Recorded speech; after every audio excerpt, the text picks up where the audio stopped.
guys, welcome or welcome back to my channel and welcome to another race review.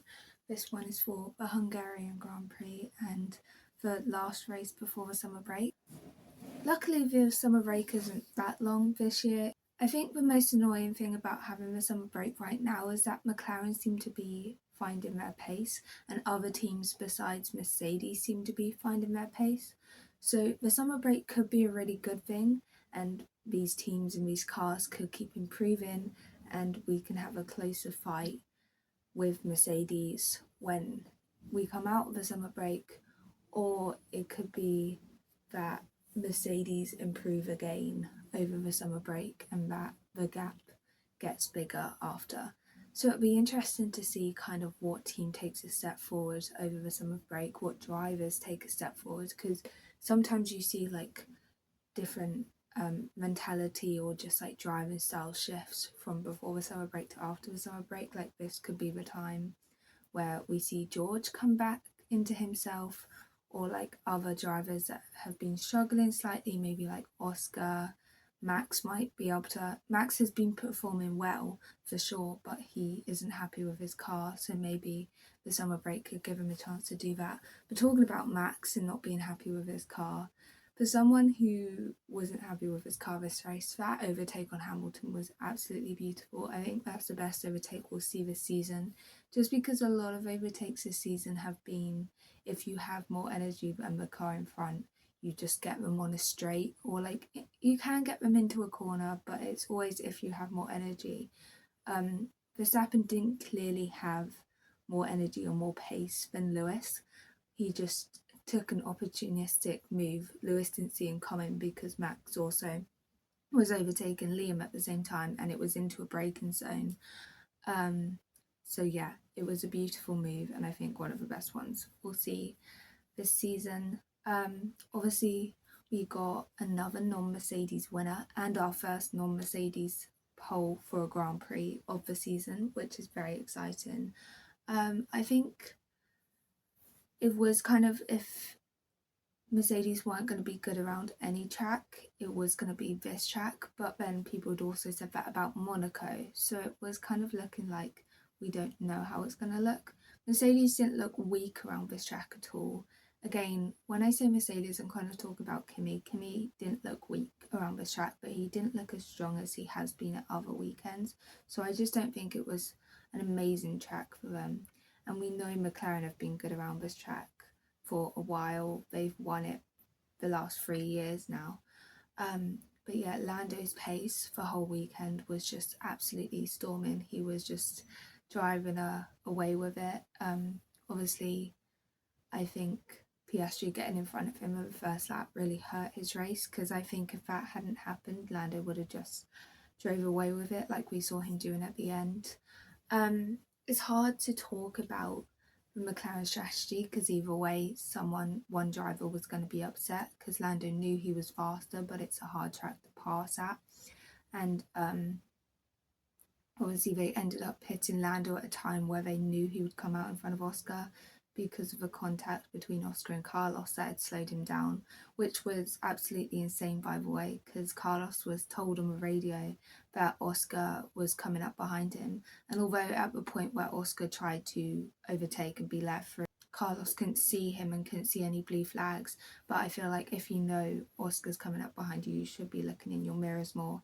But because he was fighting with Alonso, there wasn't that much of like looking around. So super annoying for Oscar. And then obviously his car giving up a couple of laps later is absolutely devastating. I can't wait for a race where we just have like no reliability issues, especially with both the Cadillacs going out the race as well.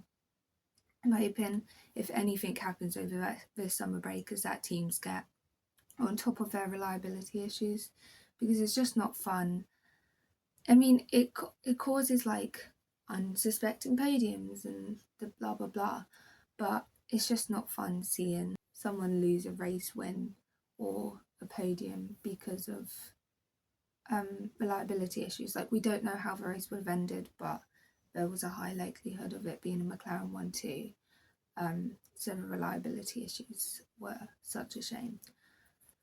But yes, I think Lando would have if they hadn't benefited him with that pit stop, I think he would have overtaken Oscar anyway, because I think they did purposely pit him on the lap where they knew he would come out in front of Oscar, because they could see that he clearly had more pace. He was only losing around half a second to Oscar on much older, more worn tyres, and he obviously stayed very close to Oscar in the first stint and the second stint.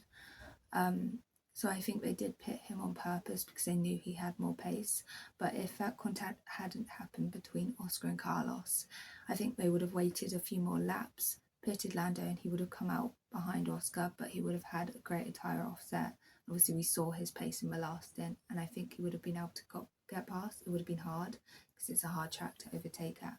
But I do think Lando would have won either way this weekend, just because his pace was so fast, definitely the fastest driver out on track, and he did say I can pull a 10-second gap, and he ended up pulling a 15-second gap to Verstappen, who ended up in P2. Obviously we don't know what that gap would have been if it was Oscar in P2, but he was already pulling quite a big gap to Oscar in P2 before Oscar's car gave out.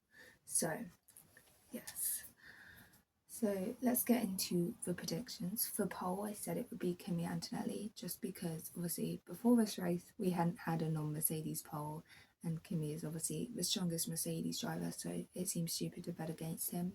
But it's very exciting that now we have other teams fighting for pole, because the Ferraris also looked like they were up there for fighting for pole, especially Lewis. So it's very exciting to have other teams up there for pole, and I hope that continues after the summer break, and that maybe Kimi will actually have some competition, because otherwise we need the competition to start coming from George, because he has some competition but just not enough for him to actually, like, he still has one very firm hand on this championship. I said Kimi would also get P1, just because, again, Mercedes have been strong. Mercedes have won most of the races. Kimi's been really strong. But obviously Lando was the fastest this weekend with that new engine. He's kind of unstoppable now. He was really fast last weekend as well with this new engine. So yeah. In P2 I said Lewis Hamilton, just because the Ferraris were supposed to be really fast around here, and they were during qualifying.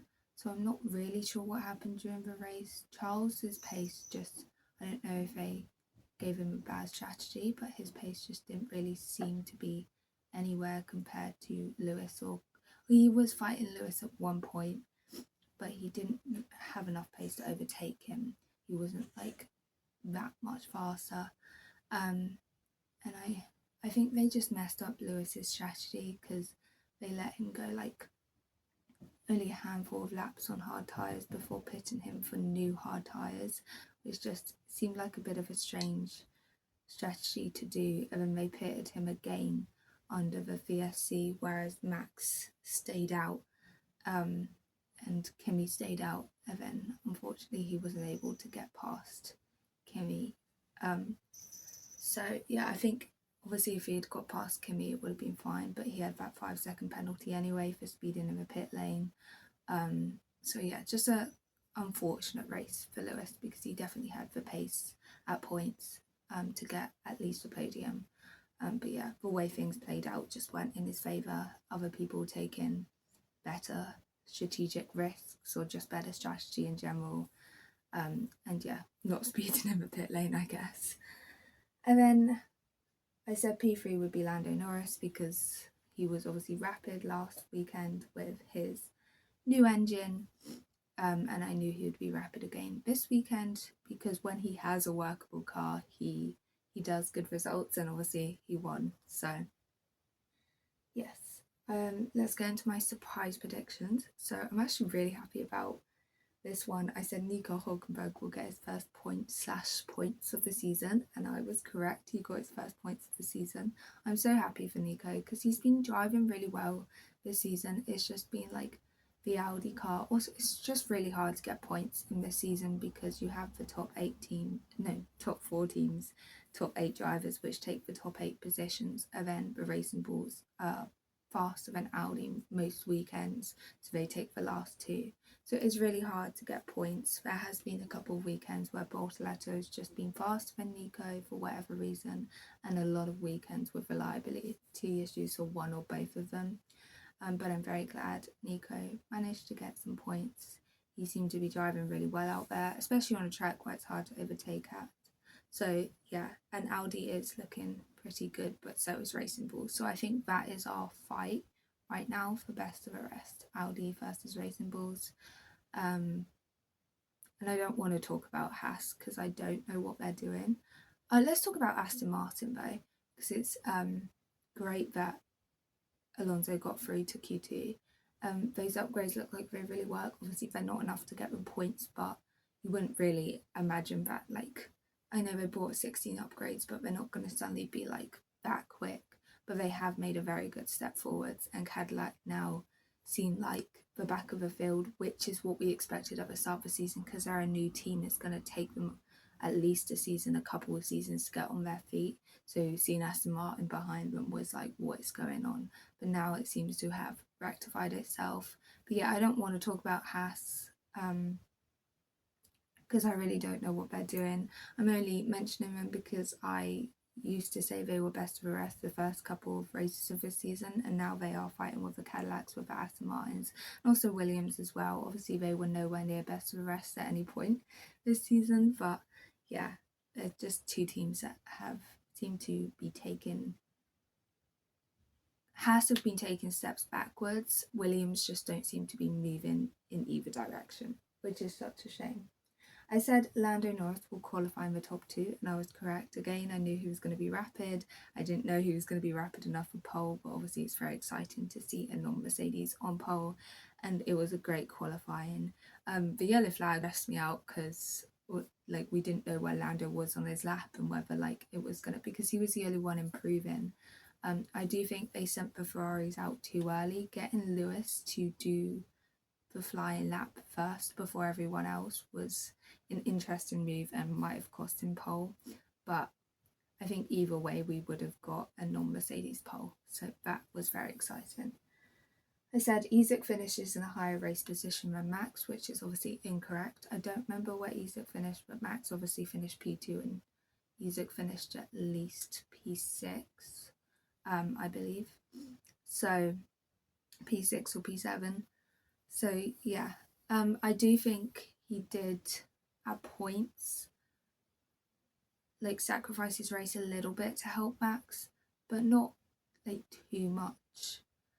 But yeah, I just think sometimes we just see moments of excellence from Isaac, and you think like especially during quali, and you think, oh, maybe he can be faster than Max this weekend, but Max always ends up in front of him in the race, whether that's Max always gets a preferential strategy or just Max is the faster driver. Is probably a bit of both. So yeah, but I think Isaac is doing a really good job as the second Red Bull driver, but when you're paired with Max, you're always going to be the second Red Bull driver, and I think that shows up in his results quite often. I said there would be contact between the two Racing Bulls. See, I know I've worded it as contact. I more mean like one of them spins out at least, if not like DNFs because of contact. Because I know they will bang a lot. I'm not counting that as contact.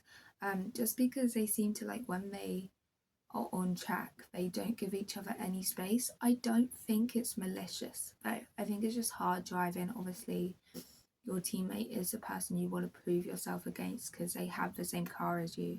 So whoever comes out on top is basically the better driver. Obviously, I know there's always a difference in upgrades and like seat position and all of those little things that can make a difference.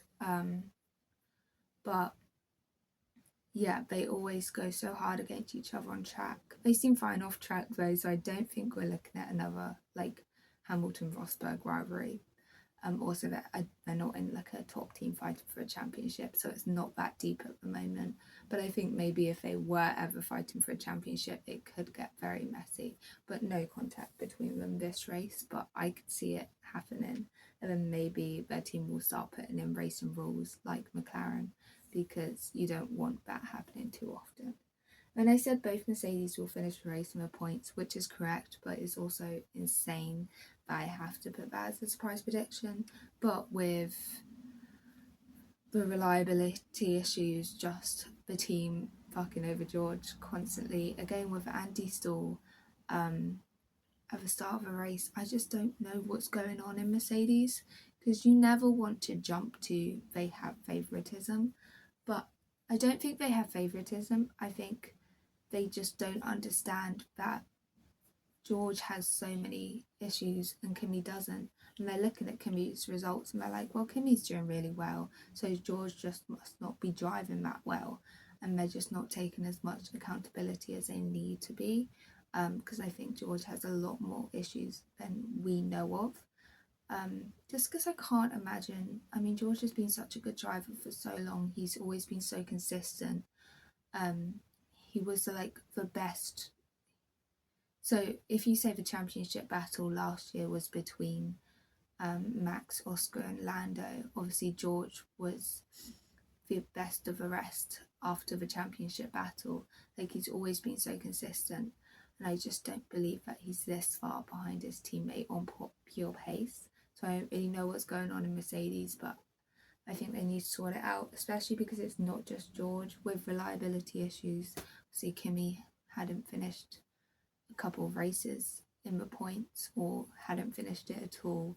So yeah, I think they just need to sort a couple of things out in Mercedes if they want to keep their hands on firstly the Drivers' Championship, but definitely the Constructors' Championship, because if Ferrari stay strong, McLaren take a step up, they could easily lose that Constructors.